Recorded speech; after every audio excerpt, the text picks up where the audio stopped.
Indo British advanced pain clinic నొప్పి మాయం surgery దూరం ఫర్ అపాయింట్మెంట్స్ 9155515563.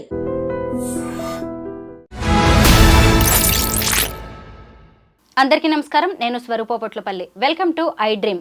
నిహారిక కొణిదెల నిర్మించిన కమిటీ కుర్రోళ్ళు సినిమాతో మంచి పేరు సంపాదించుకున్న యూట్యూబర్ ప్రసాద్ బెహ్రాను పోలీసులు అరెస్ట్ చేశారు. ఆయనతో కలిసి నటిస్తున్న ఓ నటి అయితే షూటింగ్ సమయంలో ఆయన ఎక్కడ పడితే అక్కడ తాకుతున్నారని, అసభ్యంగా మాట్లాడుతున్నారని జూబ్లీహిల్స్ పిఎస్లో కంప్లైంట్ చేయడంతో పోలీసులు అరెస్టు చేశారు. ఇప్పుడిప్పుడే మంచి పేరు తెచ్చుకుంటున్న ప్రసాద్ బెహ్రా అరెస్ట్ అనేది ఇప్పుడు కలకలంగా మారింది.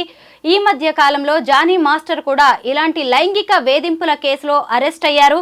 అసలు టాలీవుడ్లో ఏం జరుగుతుంది, ఎందుకు ఇలా కేసుల మీద కేసులు బుక్ అవుతున్నాయి? ప్రస్తుతం నాతో పాటు రచయిత్రి, లైఫ్ కోచ్ అనురాధ యలమర్తి గారు ఉన్నారు. మేడంతో మాట్లాడి అనేక విషయాలు తెలుసుకుందాం.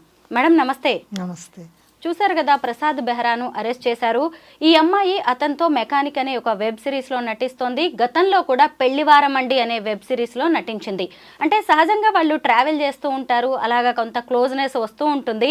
కాకపోతే ఆ అమ్మాయిని ఇబ్బంది పెట్టేలాగా గత కొన్ని నెలలుగా ఇతను ప్రవర్తిస్తుండడంతో ఆమె పోలీసులకు కంప్లైంట్ చేయాల్సి వచ్చింది.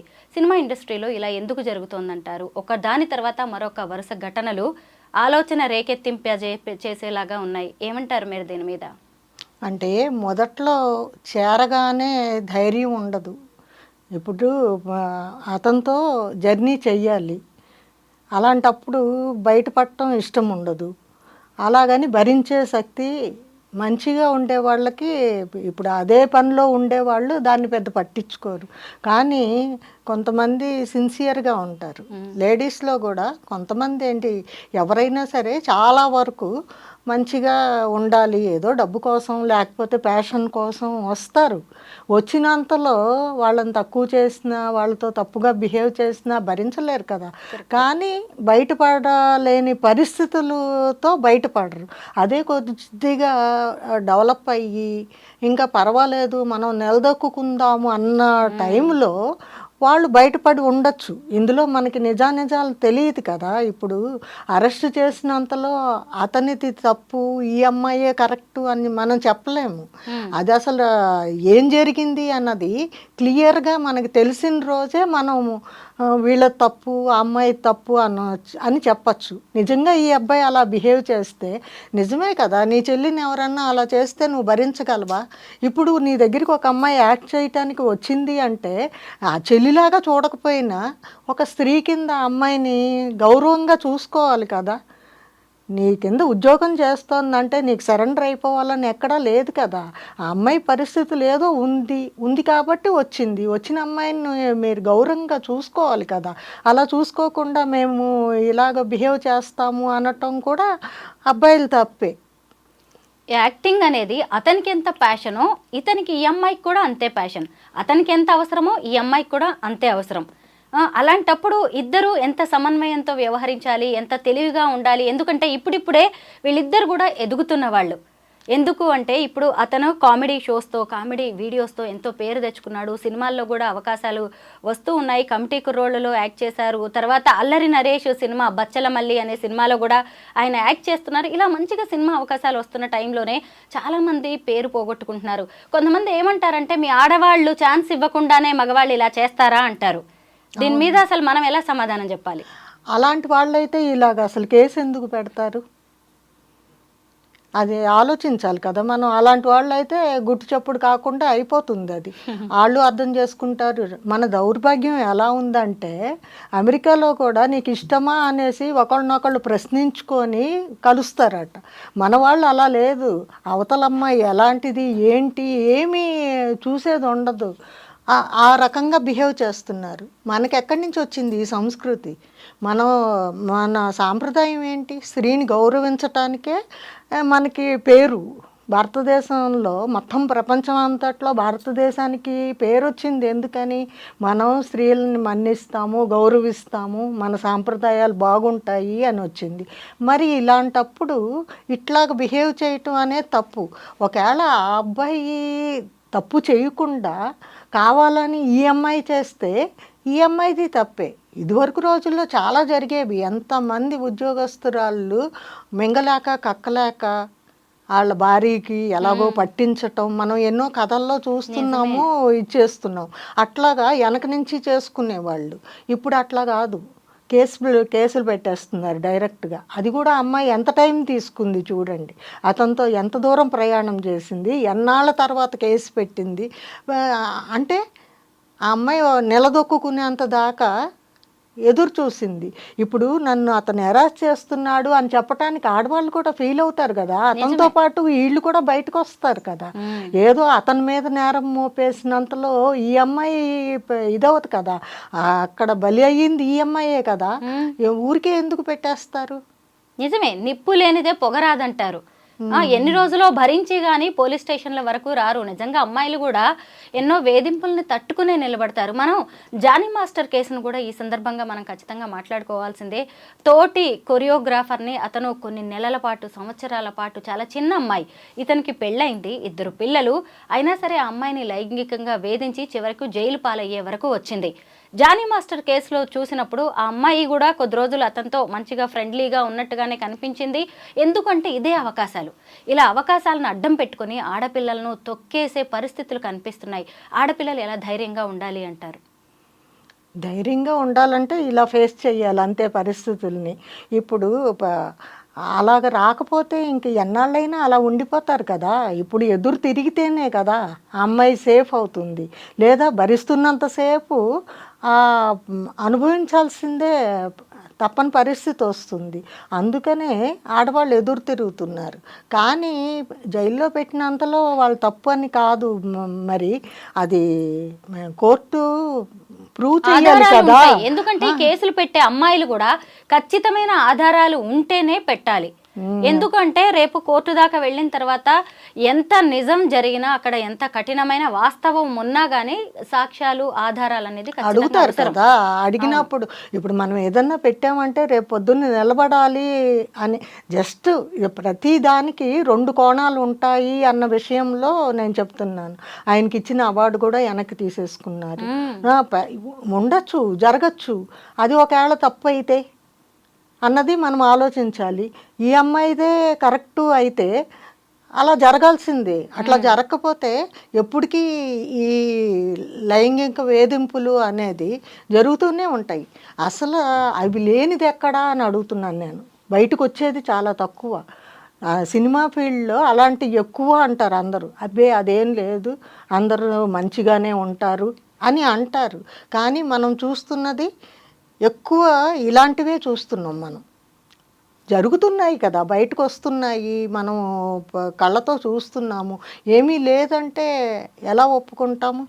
కాబట్టి వాళ్ళు వేయటంలో తప్పులేదు. వాళ్ళు ఎంతో బాధని, వ్యధని కడుపులో దిగమింగుకొని ఇంకా మనం తట్టుకోలేము అనే పరిస్థితులు వస్తేనే ఇలా కేసు వేస్తారు. ఎంత గొప్పోడైనా సరే లేడీస్ ముందు జాగ్రత్తగా ఉండాలండి. వాళ్ళతో మంచిగా ఉండాలి, గౌరవంగా చూసుకోవాలి. యూనిట్ కానీ, సినిమా కానీ, ఏదైనా సరే ఎప్పుడు కానీ నువ్వు నన్ను గౌరవిస్తే నీ గౌరవం ఇంకా పెరుగుతుంది. నువ్వు నన్ను హీనపరిస్తే అప్పుడు కూడా నువ్వు మనిషివి, భారతదేశంలో ఒక పౌరుడివి. అట్లా కూడా ఇది లేదు. ఎందుకు మనుషులంతా ఇలా తయారవుతున్నారు అనేది మాత్రం మనల్ని మనము ఒక్కసారి ఆత్మ పరిశీలన చేసుకోవాలి. స్త్రీలని గౌరవించాలి అనే భావన మన హృదయాల్లో ఉండాలి. ఎవరో ఒకళ్ళు చెప్తే రాదు. ఈ కాలంలో చాలామందికి ఆ వాల్యూస్ లేవు. వాళ్ళకి తెలియజెప్పాల్సిన బాధ్యత కూడా మనదే. ఇట్లాంటివి 1-2 జరిగితేనే మంచిది. కనీసం మిగతా ఆడవాళ్ళన్న సెక్యూరిటీగా, భద్రతగా ఫీల్ అవుతారు. భద్రత లేకపోతే బయటికి ఎలా వస్తారు? అందరికీ కొంతమంది అలా ఉండిపోతారు. చెప్పాలంటే నాకు గీత రచయితగా చెయ్యాలని ఉంది మనసులో. ఆత్రేయలాగా మనసు పాట అందరి మనసుల్లోకి వెళ్ళేటట్టు ఒక్క పాట రాయాలని ఉంటుంది. ఈ సినీ ఫీల్డ్ని తలుచుకొని ఎందుకు వచ్చిందిరా బాబు, హాయిగా ఇంట్లో కూర్చుందాం, ఏదో ఇంట్లో రాసుకుంటే 1,00,000 మంది చదువుతారు పత్రికల్లో కానీ, ఈ మ్యాగజైన్స్లో కానీ, ఎందుకు వెళ్ళి ఇబ్బంది పాలవటం అన్న ఇది మైండ్లో ఉండిపోయింది. నిజంగా సినిమా అనేది రంగుల ప్రపంచం. కానీ ఎంత టాలెంట్ ఉన్నా ఇలాంటి ఘటనలు చూసి అమ్మాయిలు కూడా ముందుకు రావట్లేదు, తల్లిదండ్రులు భయపడుతున్నారు. అసలు ఈ రోజుల్లో ఎంత ప్రూవ్ చేసుకోవడానికి ఛాన్సెస్ ఉన్నాయి, కానీ ఇలాంటి మనుషులకి భయపడాల్సిన పరిస్థితి వస్తుంది. ఒక్క అడుగు ముందుకేస్తే 4 అడుగులు వెనక్కి వేయాల్సిన పరిస్థితి. అంతా గొప్ప లెవెల్కి వెళ్ళిపోయారని అనుకుంటాం మనం, కానీ ఇలాంటి అడ్డంకులు ఎన్ని ఎదుర్కొన్నారు వాళ్ళని అడగాలి మనం. శిఖరాన్ని కూర్చుంటారు చూడండి ఆడవాళ్ళు, వాళ్ళని చెప్పమనండి ఒక్కళ్ళు నేను ఇలాంటిది ఫేస్ చేయలేదు అని చెప్తే మనం నమ్మటం కష్టం. ఎందుకంటే సమాజం అంతా అలా ఉంది. సమాజం మారాలండి. మనం ఇలాంటి షోస్ చేయాల్సిన అవసరం లేనంతగా సమాజం మారాలని నేను కోరుకుంటున్నాను. ఈ వివాహేతర సంబంధాల వల్ల ఏర్పడే రిలేషన్స్ ని మేము రేప్ కేసులుగా కన్సిడర్ చేయము. బాగున్నన్ని రోజులు బాగుంటున్నారు, విభేదాలు వచ్చిన తర్వాత రేప్ కేసులు పెడుతున్నారు, ఇలాంటివి చెల్లవు అంటూ ఈ మధ్య సుప్రీంకోర్టే చెప్పింది. ఎందుకంటే చాలామంది కొద్ది రోజులు నడిచిన రోజులు నడుపుతున్నారు, ఏదో ఒకటి తేడా రాగానే మళ్ళీ కోర్టులు, కేసులు, పోలీసులు అని అంటున్నారు. ఇది కూడా ఒక రకంగా నెగిటివ్ అయిపోతుంది. అంటే నిజంగా అన్యాయం జరిగిన వాళ్ళకి, నిజంగా ఇబ్బంది పడుతున్న వాళ్ళు భయపడాల్సి వస్తుంది. ఎందుకు ఇలా జరుగుతోంది? అసలు లివింగ్ రిలేషన్షిప్ పెట్టమని ఎవరన్నారు చెప్పండి? అది మన సాంప్రదాయమా? కాదు. ఎందుకు ఒప్పుకుంటున్నారు? అంటే ఒకప్పుడు లివింగ్ రిలేషన్స్, ఈ సహజీవనం కాన్సెప్ట్ వేరు. వాళ్ళకి కొన్ని పద్ధతులు ఉండేవి, కొన్ని సిద్ధాంతాలు ఉండేవి. ఏ వ్యక్తితో లివ్ ఇన్ రిలేషన్ అనుకుంటే, సహజీవనం అనుకుంటే చచ్చే వరకు ఆ వ్యక్తులతోనే కట్టుబడి ఉండేవాళ్ళు. కానీ ఇప్పుడంతా మారిపోయింది దాని కాన్సెప్ట్ కూడా. ఇదే కదా ఇప్పుడు మనం ఆలోచించాల్సింది, చూడాల్సింది. నువ్వు 1 year 2 years ఉండి నీ దారి నీదే నా దారి నీది అంటే ఇంకా అది ఏం రిలేషన్షిప్? మళ్ళీ ఇదే వ్యక్తితో ఉండి ఇంకో 2 3 4 5గురితో మనం, ఎందుకంటే లావణ్య రాస్తారు ఎపిసోడ్ కూడా చూసాం. అదే మరి. అందుకని ఏదైనా సరే మనం ఒక పద్ధతి పాటించాలి అని చెప్పి ఆ పద్ధతిలోనే, ఇప్పుడు రోడ్డు మీద సాఫీగా ఉన్న రోడ్డు మీద వెళ్ళటం ఎలా ఉంటుంది, అడ్డదారిలో గతుకుల రోడ్లో ముళ్ళదారిలో వెళ్తే ఎలా ఉంటుంది? ఎప్పటికైనా తప్పు అనేది ఇలా ఫేస్ చేయాల్సి వస్తుంది. తప్పు చేయకుండా ఉంటే నీ లైఫ్ వెళ్ళే దారి వేరుగా ఉంటుంది. ఒక్కసారి తప్పు చేసావంటే అది ముళ్ళదారి కిందే లెక్క. దానిలోంచి బయటికి రావటం అనేది చాలా కష్టం. కాబట్టి మనం ఎప్పుడు మంచి దారినే ఎంచుకోవాలి. ఏదో బయట వాళ్ళ కోసం కాదు, మనకంటూ ఒక మనస్సాక్షి ఉంటుంది. కాబట్టి ఆ మనస్సాక్షి ఎప్పుడు నువ్వు చెడ్డగా వెళ్ళు అని చెప్పదు. దాన్ని గౌరవిస్తూ, తోటి స్త్రీలను గౌరవిస్తూ, నీకు అమ్మ చెల్లి లేదా అన్నది కాదు ప్రశ్న. అమ్మ చెల్లి, నీకు కావాల్సింది ఒక్కటే భార్య. ఆ భార్య తప్పితే ఇంకా అందరూ నీకు గౌరవనీయులే. చిన్నోళ్ళు అయితే చెల్లి అనుకో, పెద్దోళ్ళు అయితే అక్క అనుకో, ఇంకా పెద్దోళ్ళు అయితే అమ్మ అనుకో. అలా అంటలేదండి, ఫ్రెండ్షిప్ అట. అంత సమాజం బాగా మారాలండి. ప్రసాద్ బెహ్రా కేసులో అసలు ఏం జరిగింది, పోలీసులు ఏ ఆధారాలు చూసి అరెస్ట్ చేశారు, కోర్టులో ఎలా నిరూపించబోతున్నారు, ఆ అమ్మాయి చెప్తున్న దాంట్లో వాస్తవాలు ఏంటి అనేది ఇక ముందు ముందు తేలుతుంది. Thank you so much madam.